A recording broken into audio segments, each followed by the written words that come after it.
What's up? What's up? Welcome back, ladies and gentlemen. Welcome back to another edition of the Boxing Voice Radio, and we're going to be talking about something very, very interesting. I'm actually excited because I'm looking like a fortune teller. Say hello to Miss Cleo, because I told you guys, this Tank Davis and Terrence Bud Crawford possibility of a fight is a real thing. And for Terrence, it's an amazing thing to have another pay-per-view option available for you. Someone that can draw, someone that the people care about, and someone that the people think can possibly beat you. And at the very least, that's what Errol Spence Jr. believes. Yes, the nemesis of Terrence Bud Crawford is picking Gervonta Davis to defeat Terrence Bud Crawford. He just says, he's got to ride. We're going to get to those quotes in just a bit. But, man, I would have never expected Earl to go ahead and pick Tank to defeat Terrence, especially since that's his super fight, right? That's the big pay-per-view fight for himself. So putting out there that he believes that same guy is vulnerable enough to lose to a fighter that started at featherweight took me for a turn, for sure. Now, it didn't seem that Earl was joking, as many of you believed that Tank Davis was joking when he originally said on that Chicken Talk space that if he tapped Terrence's chin, he'd get him out of there. But obviously, regardless of the host of the space or Tank himself insinuating that there was possibly him just playing, people have put those fights in their mind. And, Earl is one of those guys that obviously this was brought up to him and he gave his opinion. And, again, I'm patting myself on the back because he called it a good fight. A good fight. He didn't say, oh, it'll never happen. He don't say it isn't realistic. He said it's a good fight. And I'll just fast forward to the bottom because, it's all over the place in terms of quotes. He talked about a lot. Ellie Setback was very close to Earl over the weekend and got a lot of content for everyone. But, and I quote, "It would be a good fight. Tank can hit." Tank Davis, and obviously this is Spence reacting to Gervonta Tank Davis saying that he can knock out Crawford on that chicken space. And I quote, "Tank has the kind of power where he'll knock out anybody if he catches them clean. I think it'll be a good fight." I rock with Tank on that, which is, again, crazy, right? Because now you're letting the world know that your nemesis, the person that everyone thinks is a 50-50 fight with you, that there's another guy out there that can possibly beat the pound-for-pound #1 Terrence Bud Crawford. So, for Tank, this is perfect. You get all the Errol Spence fans now. They're going to get behind Tank. They're going to believe what the big fish say, and if he says Tank can knock out Bud, there's going to be some angry Bud tenders in the chat. But it is interesting to say the least, man, because it was a fight that I thought was very realistic, and only because we've seen, the power of Tank. We know how strong he is, and that power carries not only up in divisions, but late in fights. He's gotten knockouts in the last round, the 12th round. He's gotten knockouts as high as 140. And he got a knockout over Barrios, who faced a very known welterweight and couldn't knock out Barrios. Keith Thurman, once upon a time, we called them one time, and it's been a long time since he's got a knockout, and he could not knock out Mario Barrios, moving up in weight, where Tank had him rolling around the ring. So the power of Tank is real. People speak about it. We've interviewed dozens and dozens of fighters that have been in sparring with Tank, and they talk about it in 16-ounce gloves, let alone 8 ounces. So I think that the only thing that's left is to see, does Crawford entertain it, or does he look at this the way that he kind of looked at Gary Russell, you know, and the call-outs of Gary Russell. So how Crawford responds is definitely what I'm tuned into, you know. I doubt that this could be part of any, you know, deal that Crawford strikes with the PBC, but I hope that something like this can happen, you know. We've seen Mikey Garcia move up, you know. We've seen Guillermo Regendao, the Cuban gold medalist, move up, you know. 2 divisions. Mikey moved up 2 divisions, you know. Kell Brook moved up 2 divisions. So, you know, Tank obviously fighting at 135 on January 7th. He would have to move up 2 divisions to, you know, get in that welterweight division.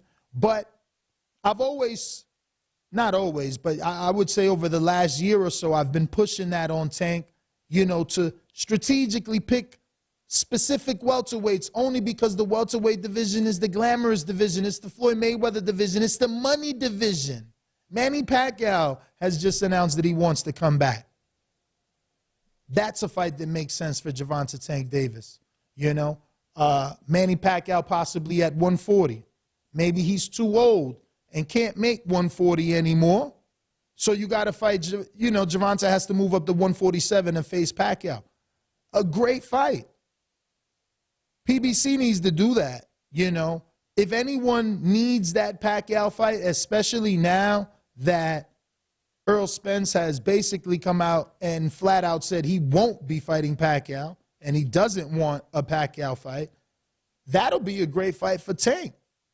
If for whatever reason that Ryan Garcia fight falls apart, man, that is a fantastic backup fight. But we do got a new caller. I don't want to make you wait. In the 215, I want to say that's Philadelphia. What's up, brother? Who's this? Hey, Ness, what's going on? You can hear me? Perfect. Hey, what's going on, brother, man? It's Niza. I'm a new caller. What's your name?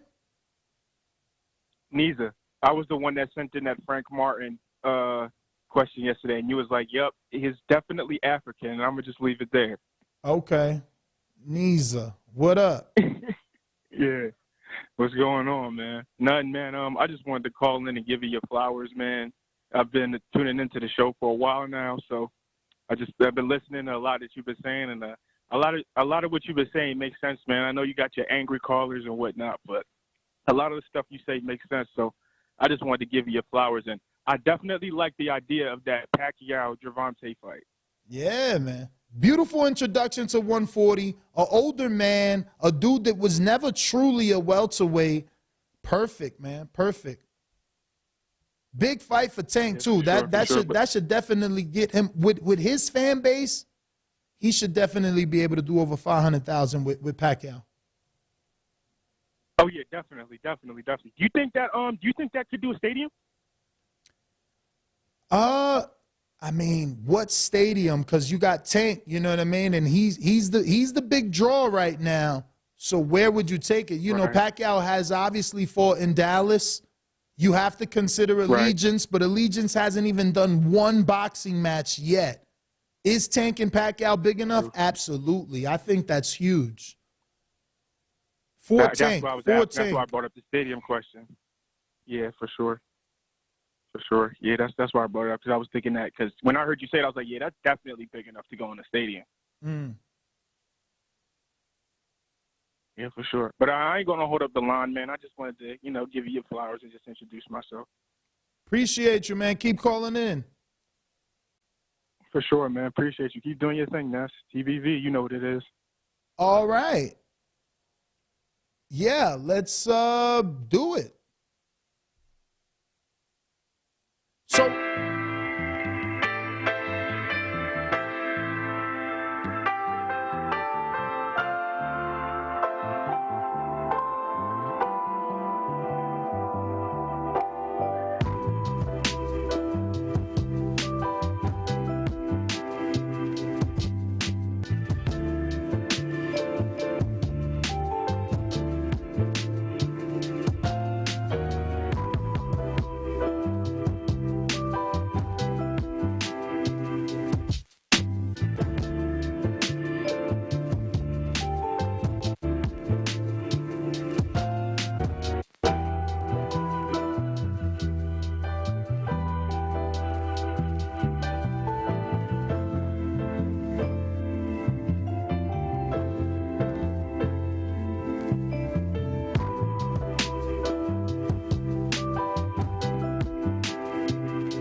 what's up? What's up? Welcome back, ladies and gentlemen. Welcome back. Listen, don't forget we have a flash 24-hour sale. You're getting 24% off those Kenichi Bear headphones. You better head on over to KenichiBear.com and get yourself one of those headsets. And don't forget to use the code TBV for 24% off. It's just damn near 25%. Now we're here with Coach Larry Wade and Robisi Ramirez, the Cuban sensation. What's going on, ladies and gentlemen? How are you guys? Good to see you, brother.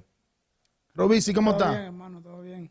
All right, so obviously Danny is not here, so this is going to be a very unique interview. I'm going to be doing both English and Spanish to translate. But Coach, I'm going to start with you. You have so much going on. Man. You're doing podcasts. You got liquor lines. I mean, you're doing motivational speaking. What's your biggest goal you're setting for yourself for 2023? It's funny you say that because even though I'm involved with all those different areas, I found a more or equally important space for me to be in besides, strength conditioning and all the other stuff that I do, and that's consulting. So I put myself in a space where I've created CLW Consulting, and it's very unique in a sense where any athlete that I'm dealing with, I get no money from. There's no percentage requested or needed or wanted, but I felt that there was a need that there's a detach between people who are amateurs and some professionals to have access to the direction of what they need to do to become professional, where they need to go to find proper coaching, where they need to go to get proper representation from a management agent standpoint, how to get connected to these promoters, what's needed in the sport. And so I took it upon myself to say I want to be that bridge to be able to take the information I've earned over time and the relationships I've earned over time with the promoters and the managers and the coaches and try to connect that with some high-level boxers. So that's going to be 2023, CLW Consulting, just where I want to be a resource for anyone who has question of what they should do and how they should do it. I just want to make sure I heard that right. You're doing this for free. Free. You're not charging any percent to Free. the fighter. Free. But you will charge the person you connect them with at least. Free. And there's a reason why. There's a reason why I want to do it for free because, one, God put it on my heart. Two, I just keep running into situations who people really just need help, and they want help. And I want to help them. At this point, I'm not looking at it as a business. I'm looking at it as an opportunity for me to help someone. And that's where it's at. Now, maybe in my latter years, maybe I'll transition into it being more of a business.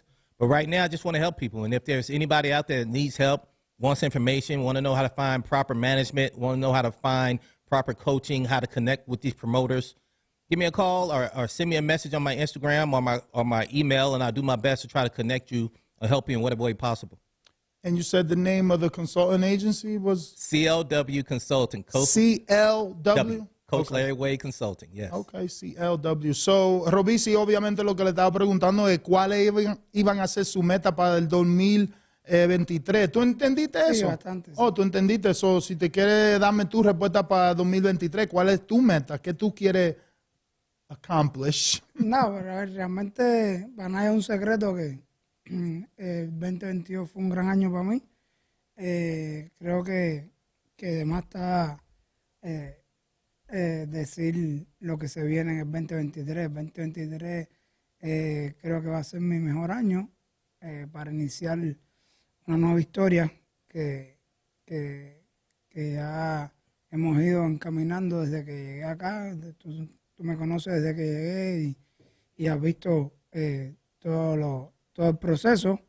Ya estamos listos para un campeonato mundial. Este 2023 sin duda vamos en busca de ese título y luego, como siempre te he dicho, unificación y seguir marcando la historia como siempre he hecho y lo que vine a este país. So obviously I asked him the same question I asked Larry Wade and you know, wanted to know what's his goal for 2023. And he started off by saying that he had a great 2022 and the goals haven't changed. He says, you know, obviously I met him when he first got over here in Florida to this country, and the goals haven't changed. He still wants to be a world champion, and he's going to obviously capitalize off of the good 2022 that he's had and hoping for a world title in 2023. So I want to ask him, obviously, who does he believe he'll end up fighting for that world title and obviously which sanctioning body? So, Robisi, quería preguntarte con quién tú piensas que tú vas a pelear por ese título y en cuál sanción. Organización. Organización. Sí. Bueno, realmente yo estoy listo para pelear con cualquiera de los campeones ahora mismo. Lo que más se está hablando, lo que más hay en redes sociales es el WBO, que no se sabe si Navarrete por fin lo va a dejar vacante o va a decidir quedarse. Pero por ahí es por donde está el camino, es lo que más se está hablando, una pelea con Dos Boes o con Navarrete si se queda en el título. Pero yo estoy listo para pelear con cualquiera. Hasta ahora es como te digo, es lo que se está hablando. No hay nada confirmado, pero por ahí viene la cosa por el WBO contra Dos Boes o cualquiera de los primeros ahí en el ranking. So obviously I asked Robich, sanctioning body, is he after? And where does he believe that world title will come? So he said, you know, what's being most talked about is the WBO route. He's ranked at number 3 in the WBO. Isaac Dogboe is number 1, and that's who he believes he'll end up fighting. Obviously, we're waiting for Navarrete to vacate the title. He was supposed to fight Oscar Valdez. That has kind of been postponed. So it's looking like Robisi would like a shot with Isaac Dogboe. So, you know, I want to ask him his thoughts over Dogboe. Obviously, I've seen Dogboe change since his loss to Magdaleno, get with Barry Hunter, and look a whole lot better. So, quería preguntarte, obviamente, después que él perdió con Jesse Magdaleno, él ha cambiado su carrera, cambió entrenador y se ve mucho mejor. ¿Cuál es su pensamiento sobre Isaac Dogboe como peleador? Bueno, creo que Dos Boes le ganó a Magdaleno. You're right. Isaac Dogboe beat Magdaleno, vice versa. Y después perdió con Navarrete, creo que en 22 y después en 26. Realmente creo que es un gran boxeador, se ha merecido estar entre los primeros como está hasta ahora, de número 1. Y nada, creo que si al final se da una pelea con él va a ser una gran pelea para el fanático del boxeo. Y yo estoy ready. Tengo un gran equipo con Salas, con Larry Wayne. mi asesor legal. O sea, realmente creo que hemos hecho bien el trabajo y que estamos listos para pelear con cualquiera de la división. So he obviously corrected me and said that Dog Bay beat Magdaleno, which he did, but lost to Navarrete. And yes, that since that loss to Navarrete, he has changed and gotten better. He believes he's a great fighter, and it's going to be a great fight for us fans, but that he's ready. You know, he's got his trainer, Ismael Salas. He's got Coach Larry Wade, you know, and he's just ready to get in there and mix it up. What I do want to ask, obviously, is Dog Bay is a pressure fighter. He's looking to mix it up. And Rabisi has shown us that he likes to put pressure and look for the knockout. So it feels like someone may have to box, or it's just going to be the battle of who punches harder. So, obviamente, él también le gusta venir para adelante y, tú sabes, soltar mucha trompa. Pero tu estilo, nosotros nos estamos dando cuenta que tú también te gusta buscar por el knockout. Tú tal vez no tiras tanto trompa como él porque tú... Soy más selectivo a la hora de golpear. Exactly, you're more selective. But se siente como alguien va a tener que boxear, o si no, va a ser la cuestión de quién tiene más fuerza o pegada. Eso se ve ya después arriba del ring. Yo no me encierro a una sola táctica. O sea, gracias a Dios tengo a Ismael Salas, que es un gran estratega en la esquina. Siempre hacemos una táctica para estar ready para la forma de pelear de él, pero en caso de que no funcione, se cambia. Tengo la habilidad, el don, que puedo cambiar. Realmente creo que, como te dije antes, va a ser una pelea bien entretenida para el fanático del boxeo, porque si hay que fajarse, yo me fajo, pero si hay que boxear, yo boxeo. Si tengo que hacerlo fallar, tengo la habilidad, gracias a Dios, de poder boxear en la distancia que sea. Por lo tanto, creo que todo depende de cómo él se presente y ahí se verá la guerra. So he said, you know, that we won't know that until we get in the ring, because I'm expecting spontaneous combustion is what I'm telling him. And he's saying we won't know until we get in the ring. But luckily, he has, Robisi, the ability to box if he has to, or bang it if he wants to. And he's saying, you know, if Isaac wants to bang, he can bang. But if he wants to box, Robisi can also box. And he's also, you know, happy that he has Ismael Salas there, who's a great boxing mind, that at the times that adjustments need to be made, when he goes back to those corners, those adjustments can be made because of Ismael Salas being there. But Coach, I want to know, obviously, you guys seem to be up and down together now. What is it about Robisi that has caused you to bond with him so much? Because I feel like I see you with him more than other fighters now. Well, one of the things you have to understand is Robisi, he's a man's man. And when you got a man's man in front of you, you have no choice but to address him and respect him as a man. And he and I got a bond from the very beginning because, one, we had a conversation, and one of those conversations was him trusting me and me being able to trust him as a fighter and us working together. And now we're about a year and a half in, actually about a year and a half in at this point, and we've been very straightforward, honest, and hard working together. So it's very difficult not to bond with someone who you have that type of a relationship with. He trusts me to get him to where he needs to be, and I don't take that lightly from him or any other fighter. When they give me the opportunity to be in their camp, I don't take it lightly, and I put 100% into it. So how long have you guys been working together for this? Like, is he in camp now, just waiting? Or are you guys working? Like, how long has he been back? Because I know he lives in Florida. Well, that's a great thing. See, that's part of the understanding Robesi and I both have. He comes and does a pre-camp with me. That's part of the commitment.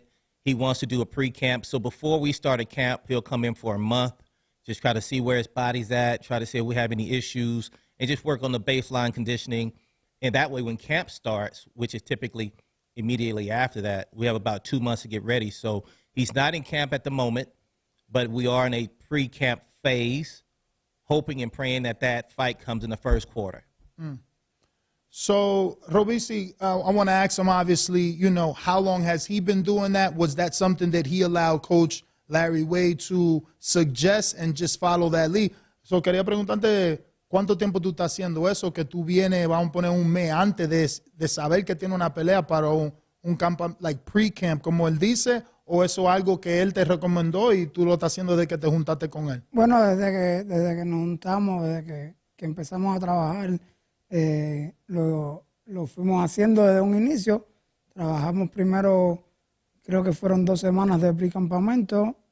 Después hicimos 3 y todo va dependiendo de la pelea. Para nada un secreto, mi próxima pelea va a ser bien importante, como han sido las del 2023, pero hemos ido escalando poco a poco. Entonces, creo que esa idea que ha tomado él y mi asesor, creo que ha sido buena porque teníamos que trabajar lo que era la fuerza, el balance en las piernas, muchas cosas que hacía años yo no trabajaba y que lo necesitaba. Por lo tanto, creo que sí, que ha sido una buena idea. Desde que inicié con él lo hemos hecho y bueno, ya lo hacemos cuando ya hay unas conversaciones, cuando ya se habla mucho de lo que se viene. Entonces dijimos, bueno, vamos a empezar a calentar motores, como decimos nosotros, por si se da, no nos cojan en cero y entonces empezar un campamento.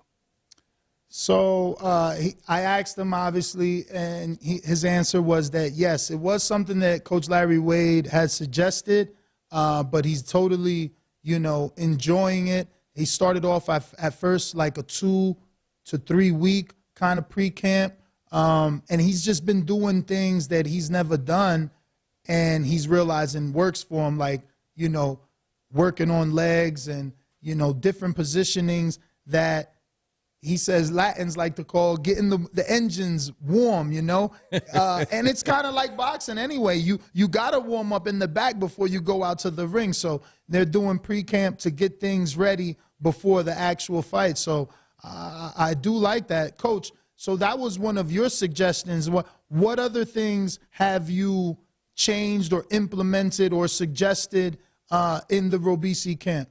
Well, one of the things I want to put first is back to the pre-camp conversation. It takes sacrifice to be great at whatever you do.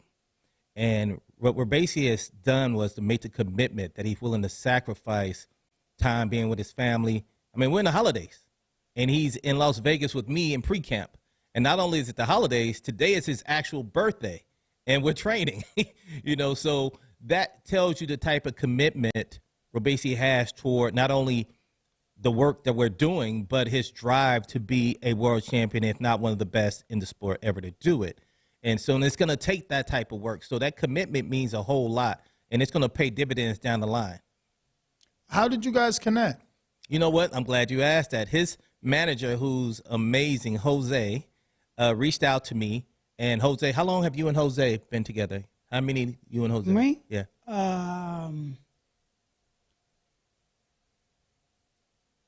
2020.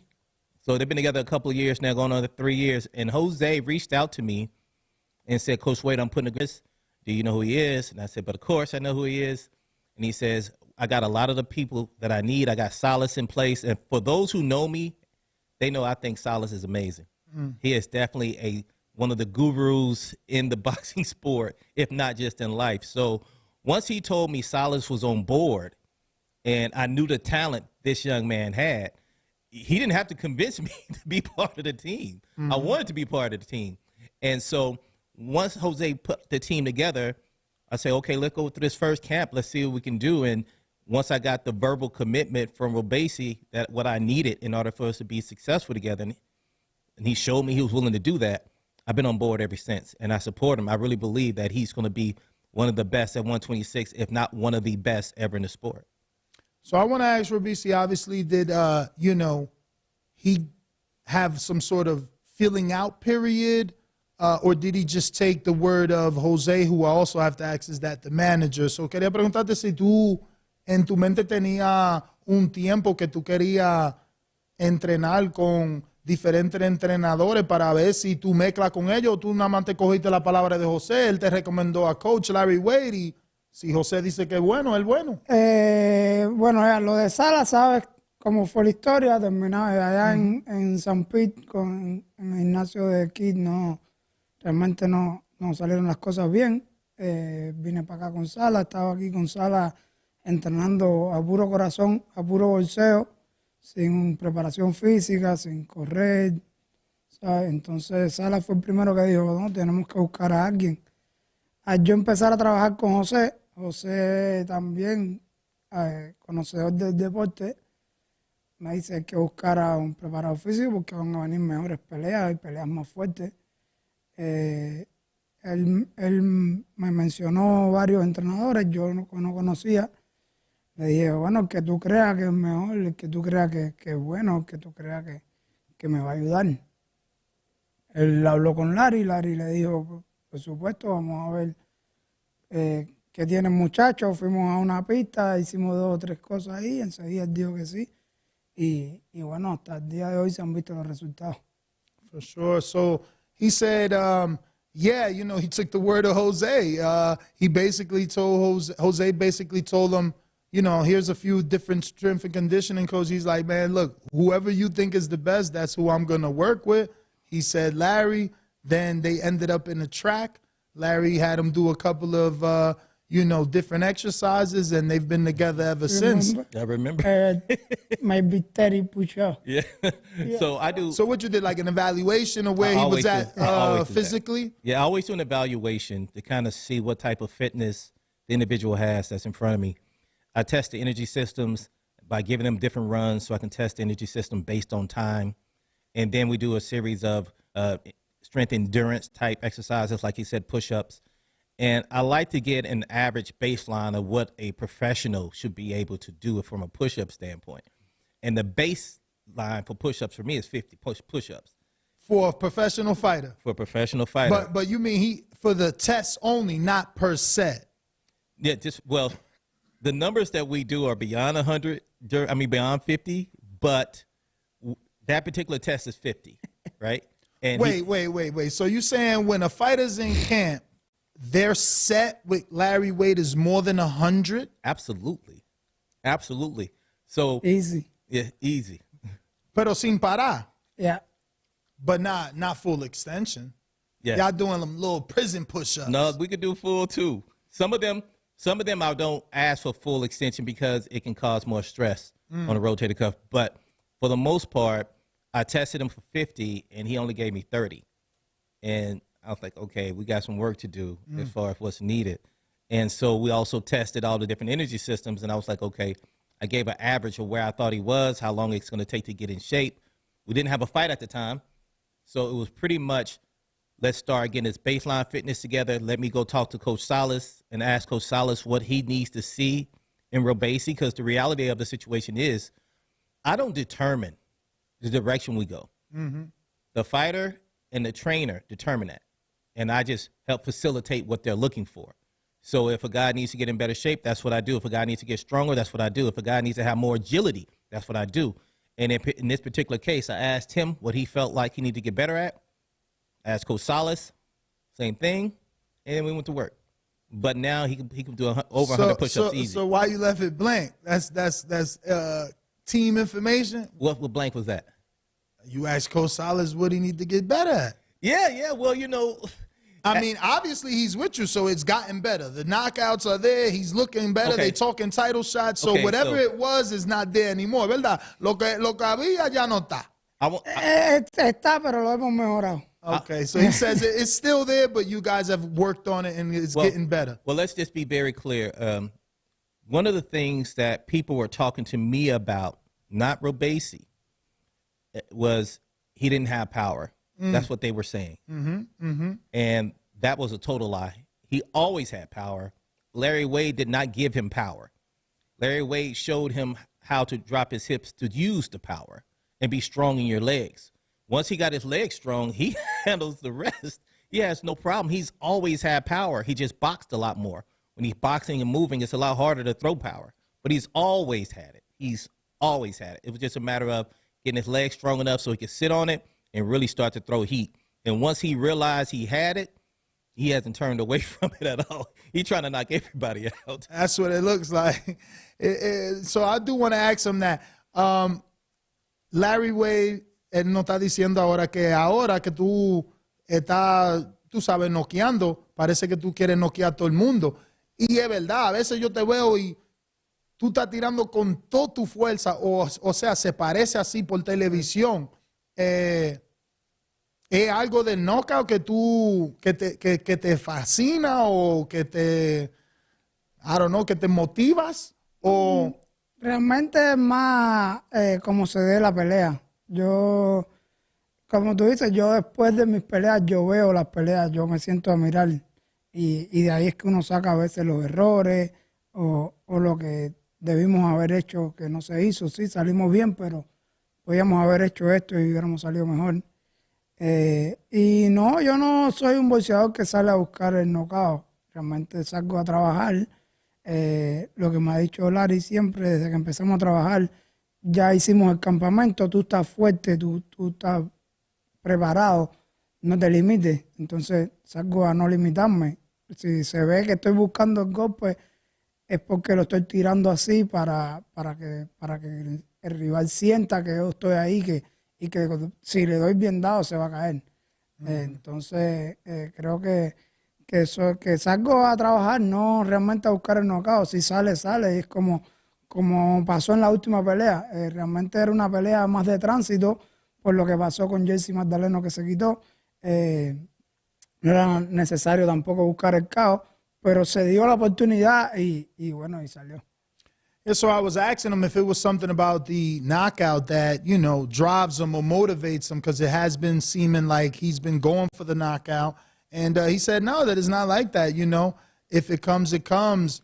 It's not something that he's looking for.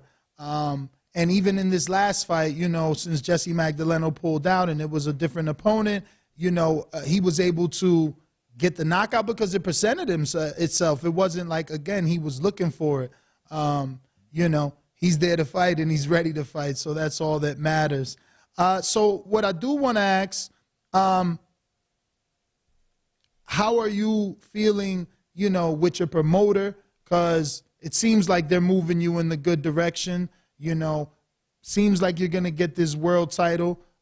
You know, you have the right team in place. How are you feeling as a fighter? Do you think that 2023 is your year? I know you mentioned that you'll get that title shot, but you think this is the year that you take off as a boxing star? No, realmente yo me siento bien.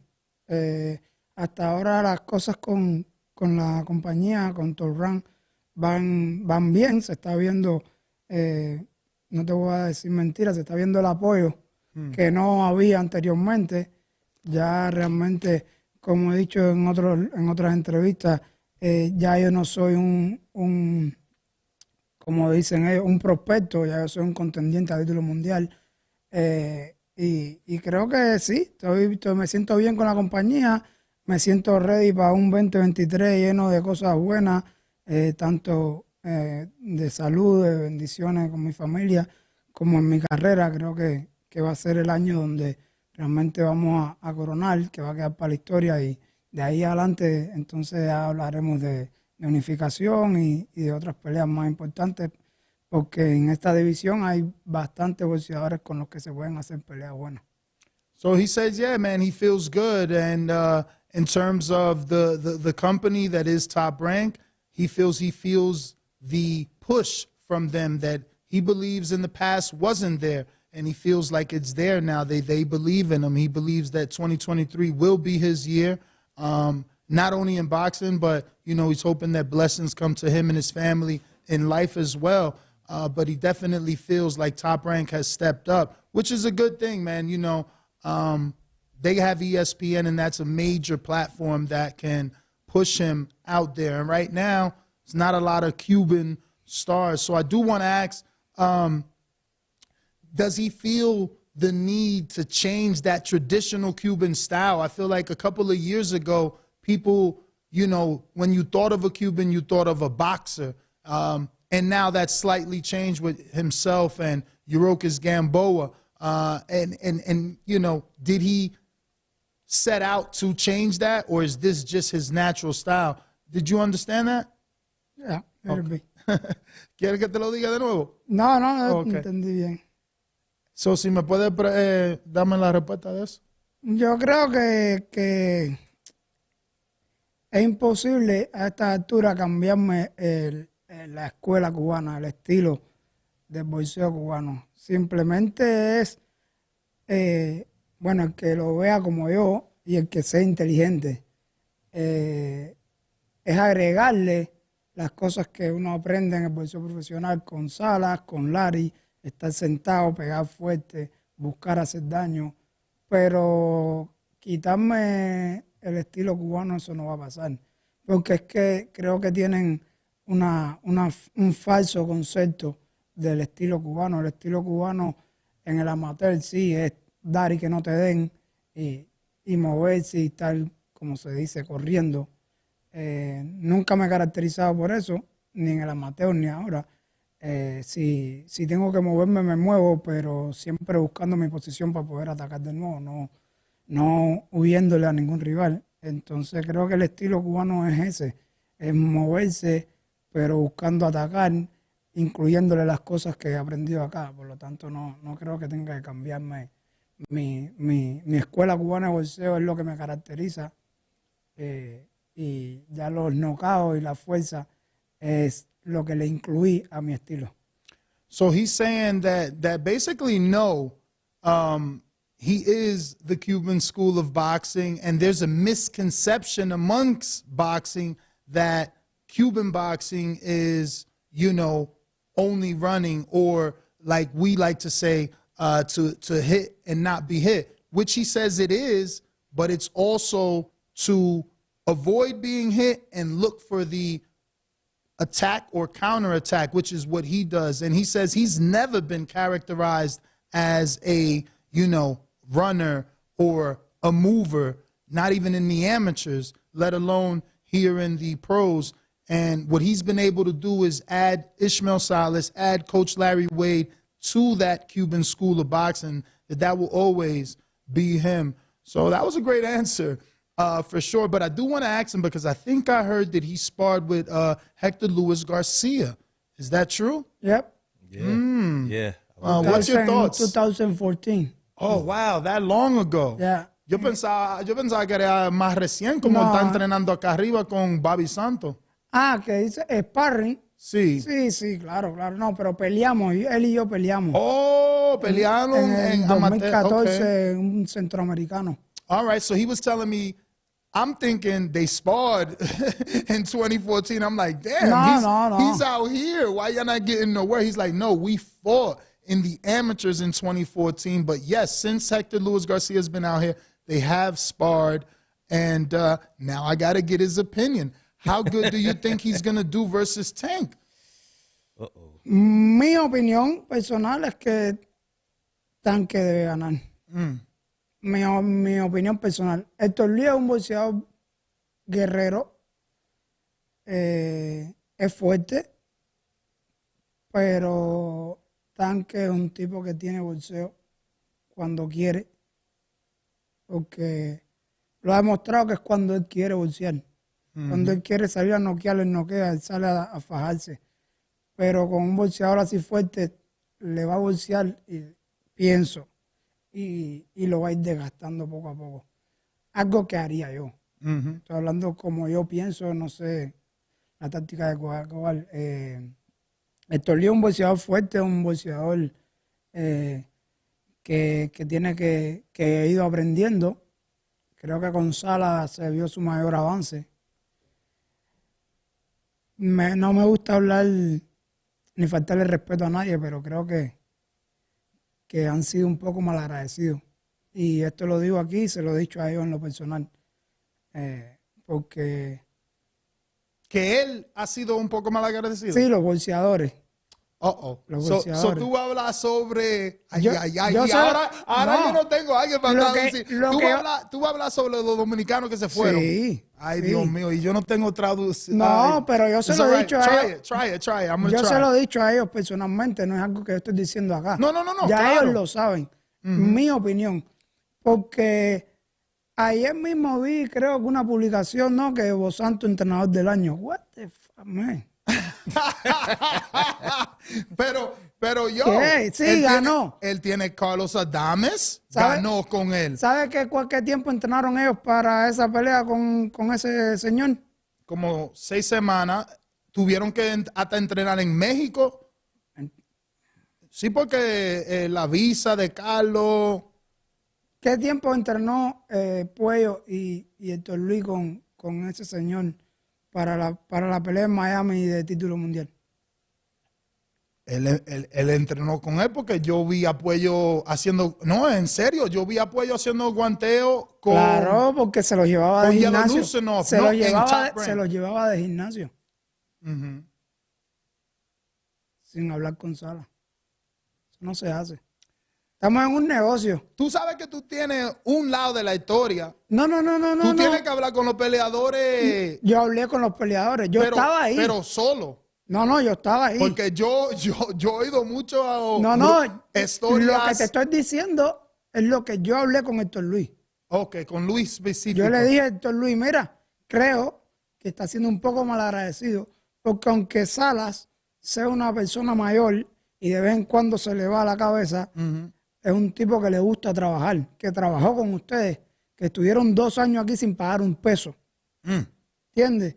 Que tú ganes tu título mundial, está bien. Ah, sí, Dos Santos, que te compra tenis y te lleva a correr a la montaña.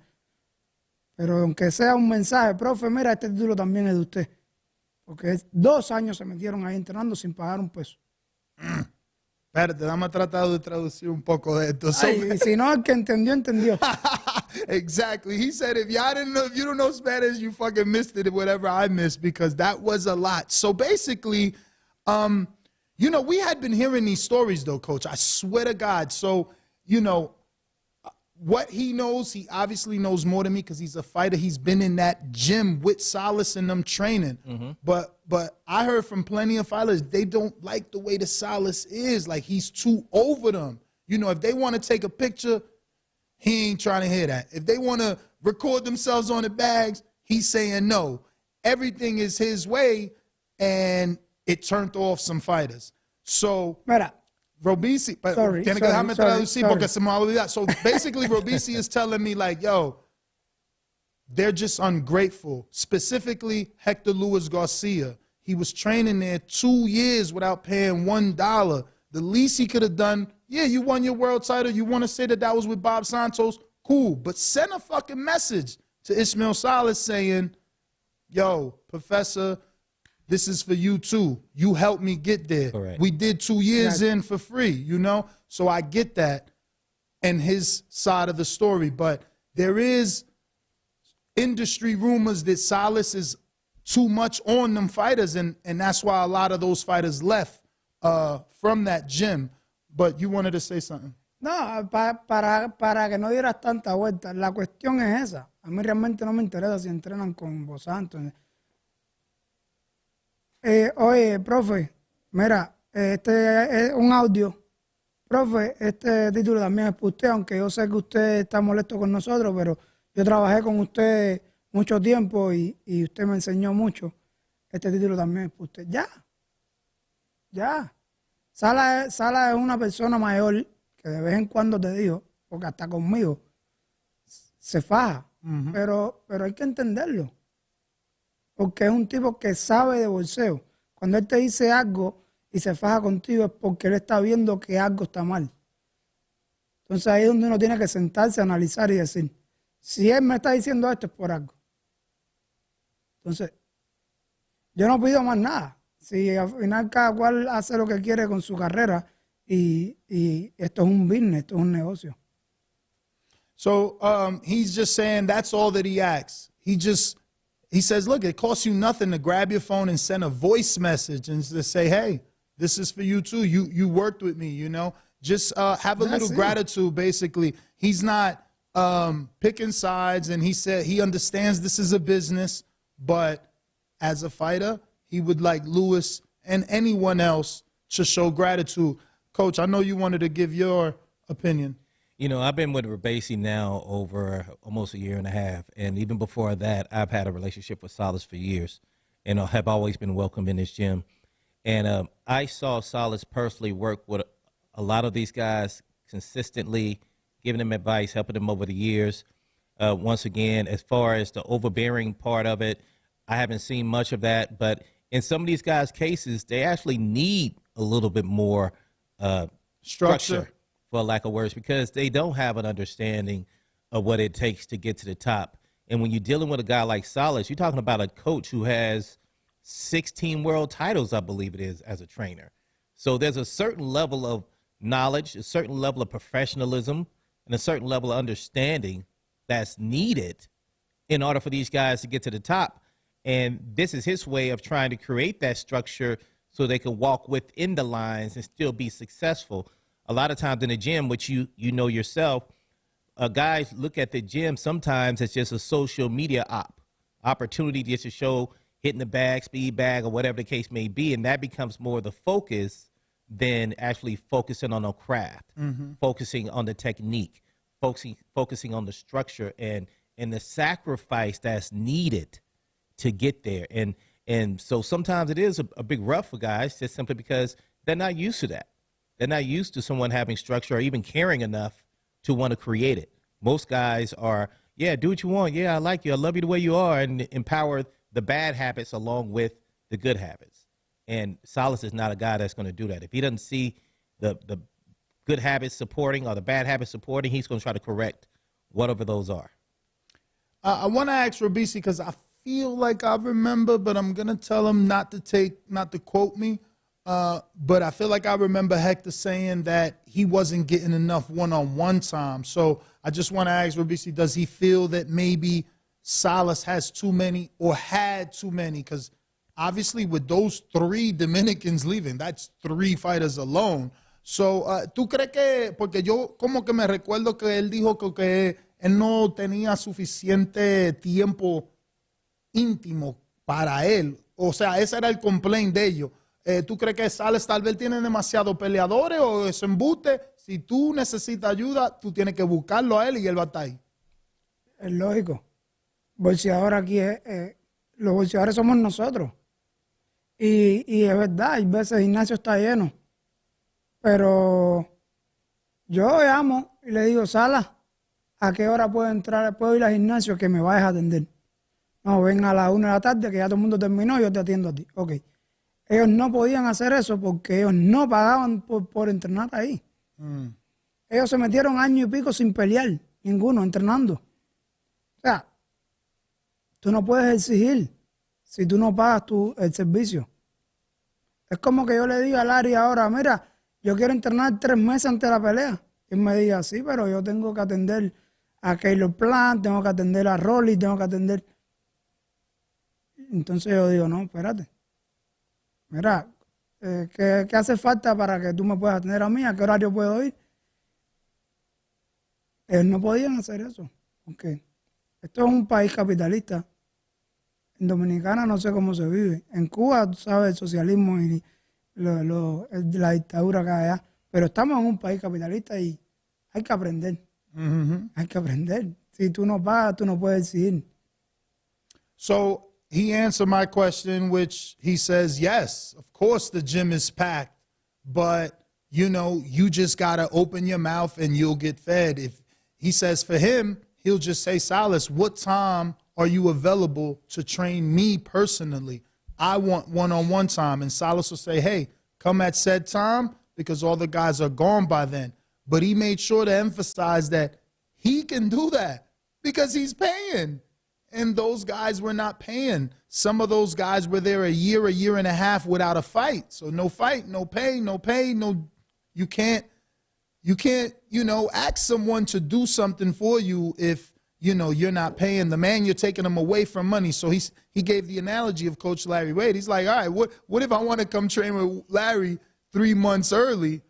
he's got Caleb Plant, he's got Rolly, he's got to work with them. So, you know, if Robeisy does want to work with Larry 3 months early, he's going to have to pay Larry 3 months early. So definitely understandable. Well, does that mean now that you haven't been able to spar with him since he left the gym? Eso quiere decir que ustedes no han guanteado desde que se fue, entonces. No, yo más nunca he visto a esa gente. ¿Y cuánto tiempo eso? Desde que ellos se fueron. ¿Pero cuánto? ¿Un mes? ¿Un año? Bueno, mira, yo hablé con Héctor, creo que fue para la pelea de febrero en Escocia. Él estaba en Dominicana y yo hablé con él, mi equipo habló con él para que viniera. Le pagamos pasajes, le pagamos todo para que viniera para acá a entrenar, para que me ayudara a mí a los sparring. Él, por supuesto, estuvo de acuerdo. Ellos son tremendos muchachos. Ellos no, en lo personal no son malos, lo que a veces nos generan. Y ahí fue que le apareció a Héctor la pelea con Crawford. Pero todo fue así, mediante nosotros. Wait a fucking Y entonces de ahí viene no. a decir de que él es el que tú no eres nada, si él vino por mí. Yo, es verdad, porque la historia que él nos dio a nosotros fue que él llamó a Luis para que venga a ver la pelea, para que te dedique en el mix. You know? Mentira. Wow. Yo le pagué el pasaje a Héctor Luis para que viniera de Dominicana a Las Vegas a ayudarme a mí al sparring para la pelea contra Eric Donovan en Scotland. Wow.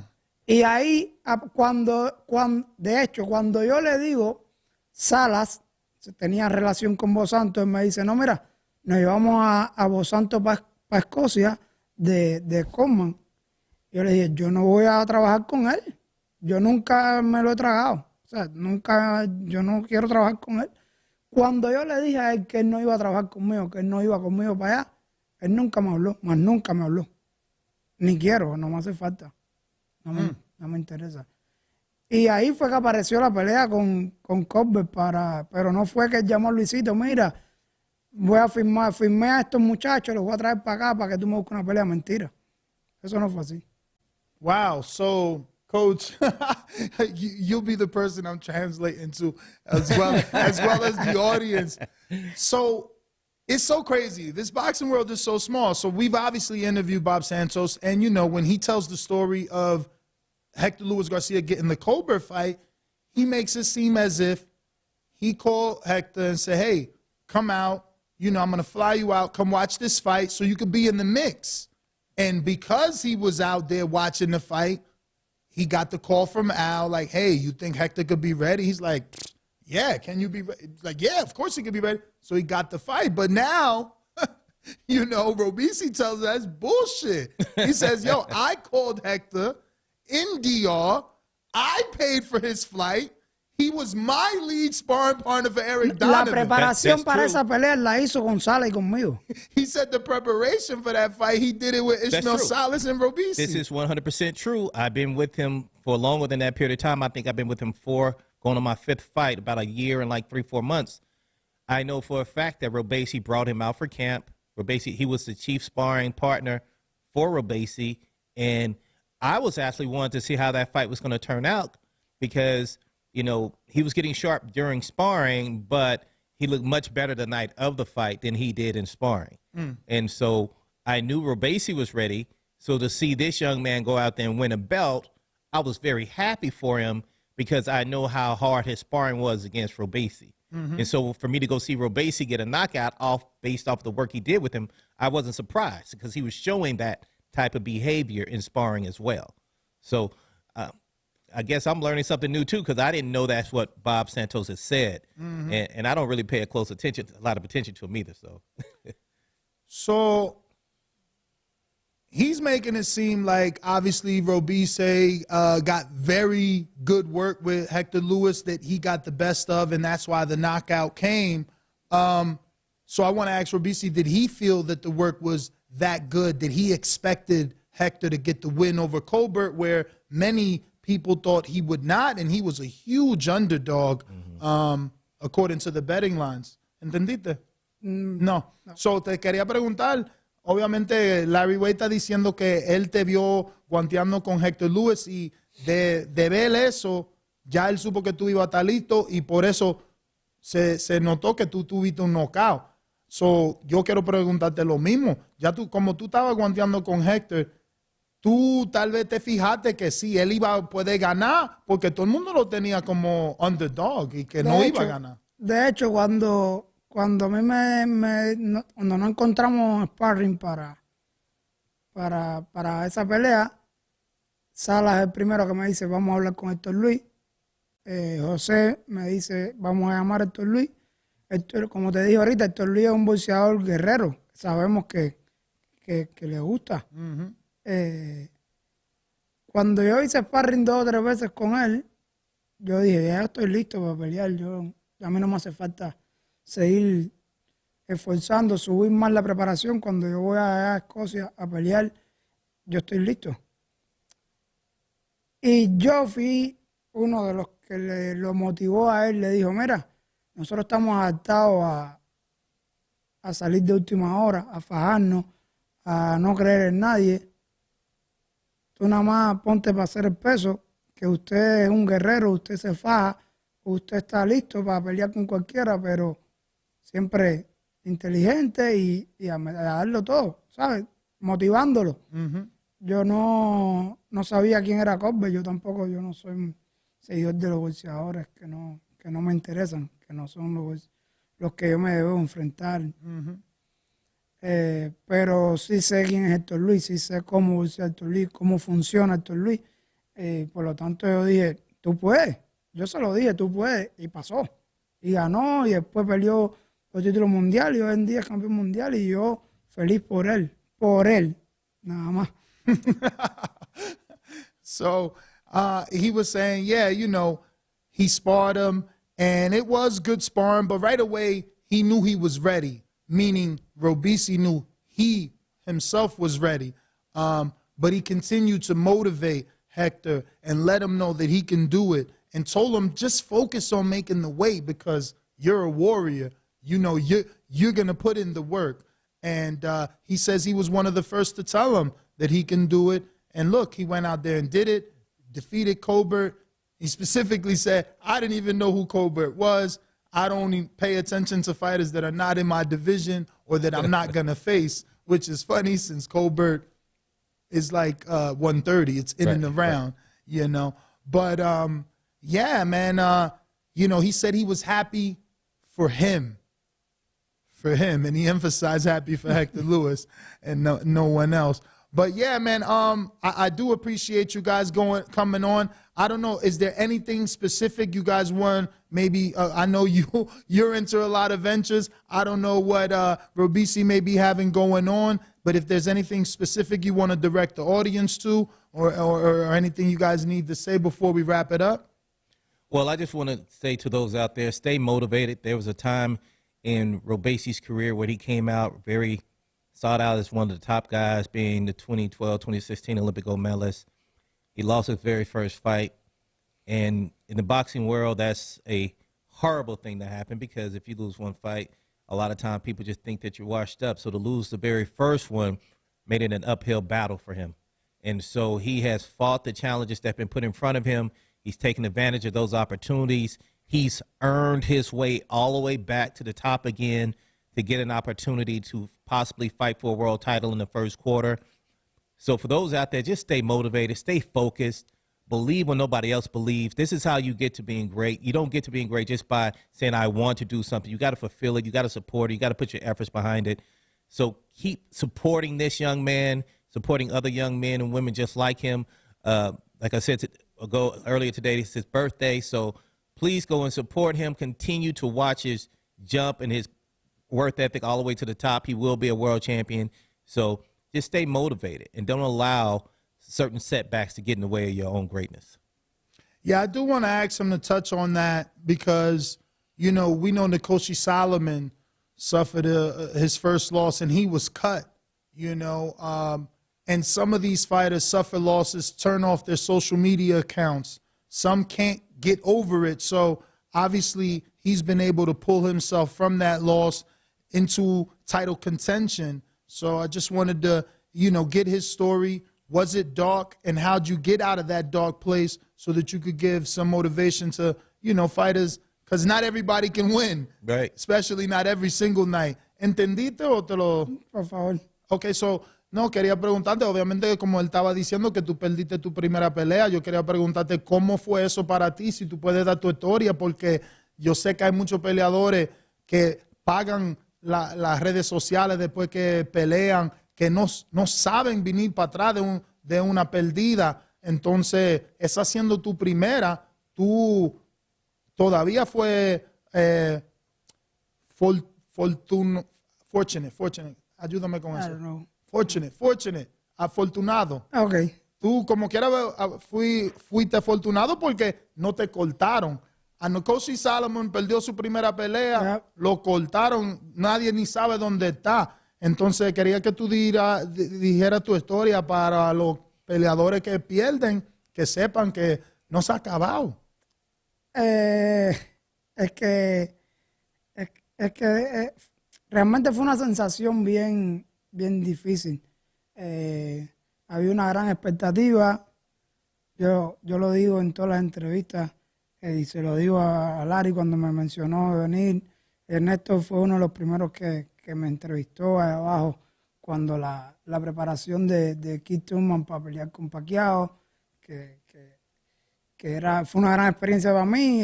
Thurman ya era campeón, yo acababa de llegar, tenían una gran expectativa conmigo por mi resultado amateur. La compañía Torran también me tenían como, ¿sabes?, uno de los grandes que tenemos, que acabamos de firmar.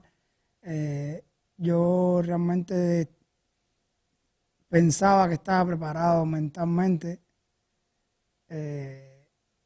y cuando llegué allí me di cuenta, después de todo lo que pasó, ya cuando me senté en el hotel a analizar, y me di cuenta de que no, que todo era ficticio, era una ficción, porque en el gimnasio todo el mundo veía mis habilidades, lo que yo hacía en el ring, en los sparring, y decían, wow, esto es una estrella, y yo me lo creí, y realmente no estaba yo ready como para eso.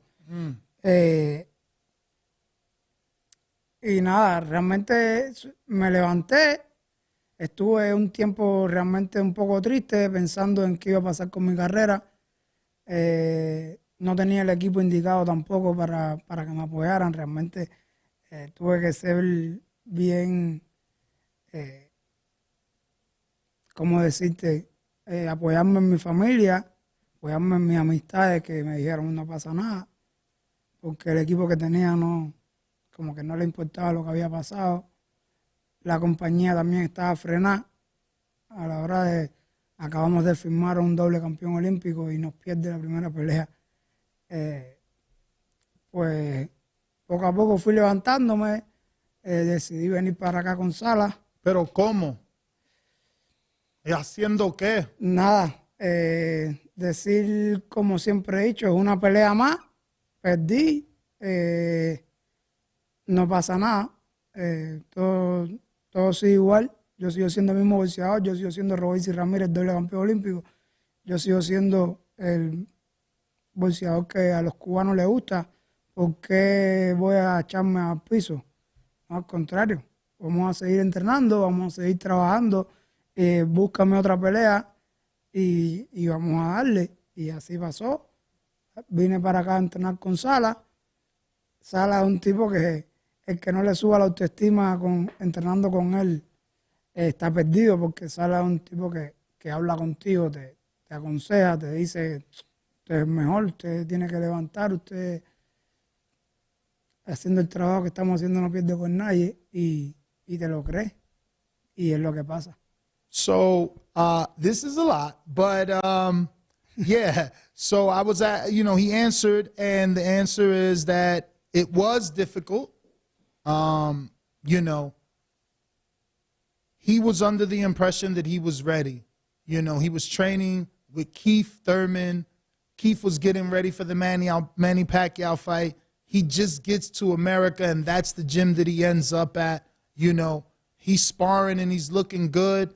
So people are cheering him on. They're telling him he's looking good, and he felt like he started to believe the hype, and he wasn't ready for the fight that he was in. But he didn't realize that till after, obviously. And, you know, I asked him specifically, you know, how'd you get out of that dark place? And he just said it was really family and him wanting to get in there and fight and there being another fight, you know. And he's like, look, I'm still Robeisy Ramirez, the 2-time gold medalist, you know. He didn't want to stay in that place of negativity, you know, and I applaud him for that, you know.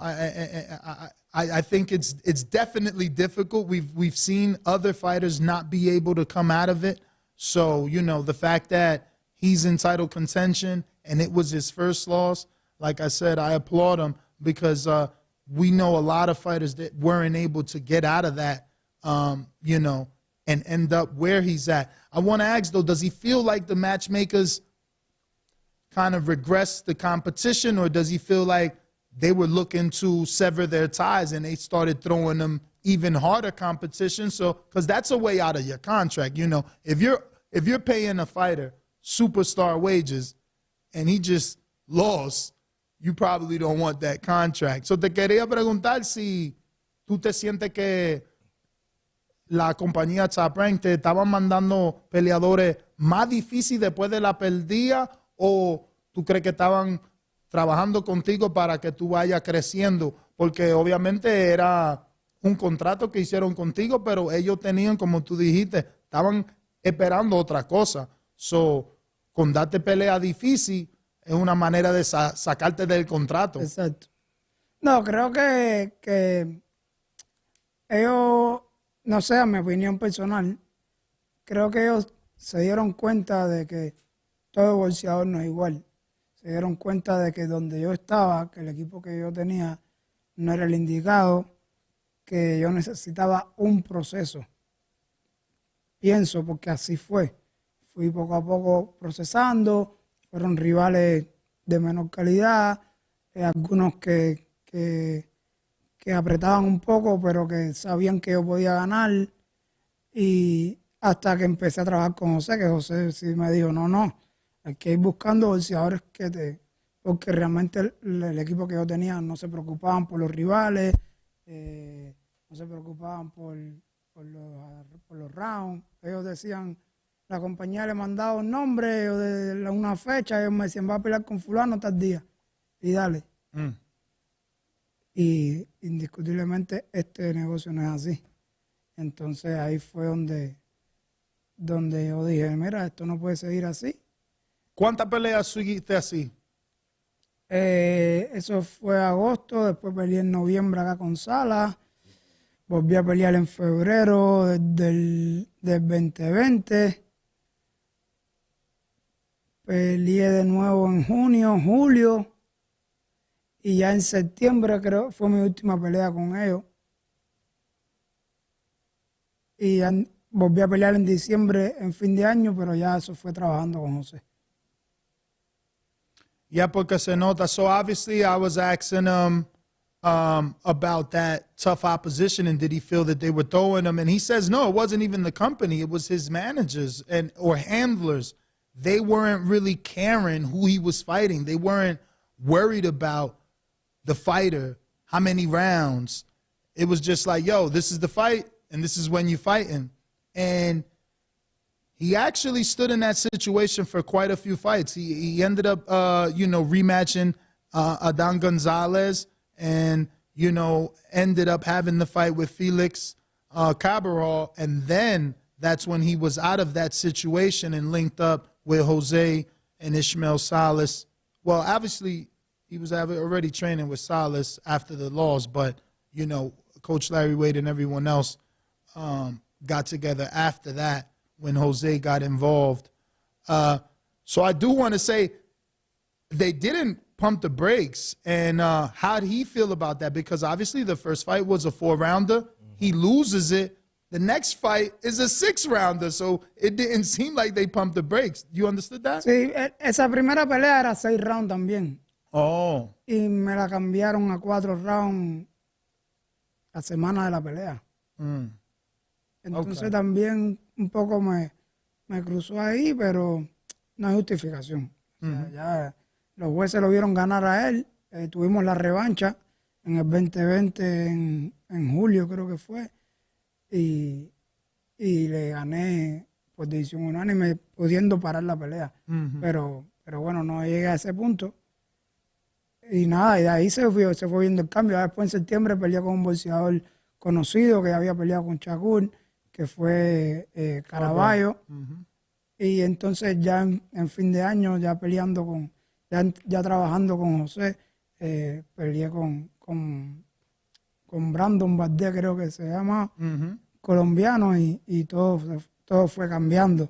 Del 2021 empezamos a trabajar con Larry y se vio el cambio. Exacto.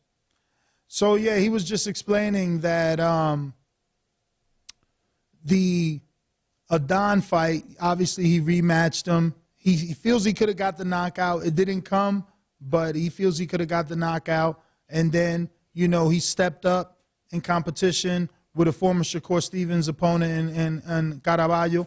And, you know, he added Larry Wade in 2021. But every change, you were able to see the progression. And that's what he cares about, you know, that every time he's done something, you've seen that progression. You know, we brought in Larry Wade. You see the progression. He changed trainers to Salas, and you see that progression. I do want to thank you guys, but, oh, yeah, he also said it was my misunderstanding, right? So I thought Top Rank gave him a first fight as a 4-rounder. Oh, okay, yeah. And then it's like, oh, he's in a 6-rounder. So it gives you the story of maybe they're putting him in tough, but that first fight was also a 6-rounder that last minute got switched to 4. But, guys, if you can, please give out any social media so anybody who isn't following you can do so. Well, you can always follow me at Coach Larry Wade on every platform. Coach Larry Wade, Instagram, Facebook, Twitter. And if you guys find yourself needing any guidance or any support in your professional careers, please feel free. Do not hesitate to reach out to me. Robici, si quiere dar las redes. Oh, sí, claro. En Instagram, el Tren Ramírez. En Facebook, Robici el Tren Ramírez. Y en Twitter, Robici Ramírez. Claro. So Robici Ramirez on all platforms. Ladies and gentlemen, I want to thank you, obviously, for tuning in. Catch me tomorrow morning, 6 a.m. in the morning, for the Breakfast Club of Boxing. And I am your host, Nestor Gibbs. NestGTO, Instagram and Twitter. Peace. Thank you. Thanks, brother. Thank you. Believe it or not, I learned something.